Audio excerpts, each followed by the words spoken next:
নাটক করে রুডিকে ডেকে এনে সোনা নিজেই রুডিকে কঠিন শাস্তি দিল। হ্যাঁ বন্ধুরা, এমনটাই দেখতে পাবো আমরা অনুরাগের ছোঁয়া ধারাবাহিকের আগামী পর্বগুলোতে।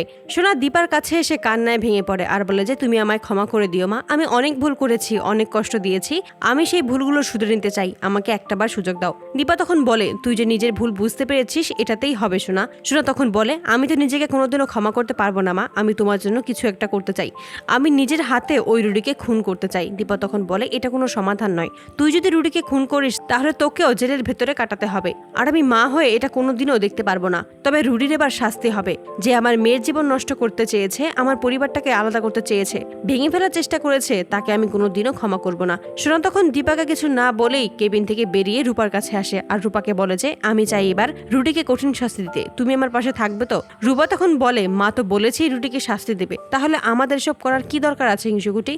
সোনা তখন বলে বেশ, তোমাকেও আমার সাথে যেতে হবে না, আমি একাই ওই রুডিকে শাস্তি দেব। রূপা বোঝানোর চেষ্টা করলেও সোনা কোনো কথা না শুনে সেখান থেকে চলে যায়। সোনা তার আগেই বলে যায় যে আমি নিজেকে এখনো ক্ষমা করতে পারিনি রূপা, আমি রুডিকে শাস্তি না দেওয়া অবধি নিজেকে শান্ত করতে পারবো না, এবার যা করার আমিই করব। এই বলেই যখন চলে যায় সোনা, তখন রূপা বুঝতে পারে না আসলে সোনা কি করতে চাইছে। অন্যদিকে সোনা রুডিকে ফোন করে আর বলে যে তোমার সাথে আমার খুব জরুরি কথা ছিল, তুমি একবার আসতে পারবে? এই কথাটা শুনেই রুডি খুশি হয়ে যায়, মনে মনে বলে যে এবার শিকার নিজে থেকেই আমার কাছে ধরা দিতে চাইছে, আর বলে যে সোনা তুমি নিজেও জানো না তুমি আমার জন্য কত বড় একটা সুযোগ করে দিলে।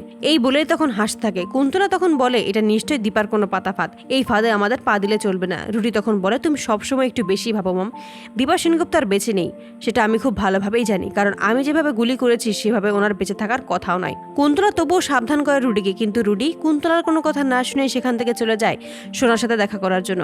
সোনাকে যখন একা পায় তখন মনে মনে বলে এবার তুমি হবে আমার, তোমাকে আমার হাত থেকে আর কেউ বাঁচাতে পারবে না। রুডি যখন সোনার কাছে আসে এবং সোনাকে বাজেভাবে ছোঁয়ার চেষ্টা করে, ঠিক সেই মুহূর্তে সোনা বন্দুক তুলে ধরে রুডির দিকে আর বলে যে তুই কি ভেবেছিলি আমি তোকে ছেড়ে দেবো? তোর জন্য আমার পরিবারটা নষ্ট হয়ে গেছে, আমার পুরো পরিবারটা ধ্বংস হয়ে গেছে, রিপিট, আর আমি তোকে এত সহজেই ছেড়ে দেবো এটা আমি কোনোদিনও পারবো না। এই বলেই সোনা রুডির বুকে গুলি করে দেয়। তো বন্ধুরা তোমরা এটাই তো চাও জন্য এভাবেই নাটক করে রুডিকে ডেকে এনেই যেন সোনা এবার নিজেই রুডিকে শাস্তি দেয়? কমেন্টে জানাও। আর নিয়মিত আপডেট পেতে আমাদের চ্যানেলটি এক্ষুনি সাবস্ক্রাইব করে পাশে থাকো। ধন্যবাদ।